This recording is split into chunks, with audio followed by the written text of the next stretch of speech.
出そうなくしゃみを止める魔法。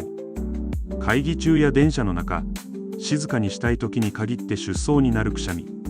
そんな絶体絶命のピンチは、舌先で上の歯の裏側を強く押すだけで、魔法のようにピタッと止められます。くしゃみは脳からノイ物を体外に出世という命令です。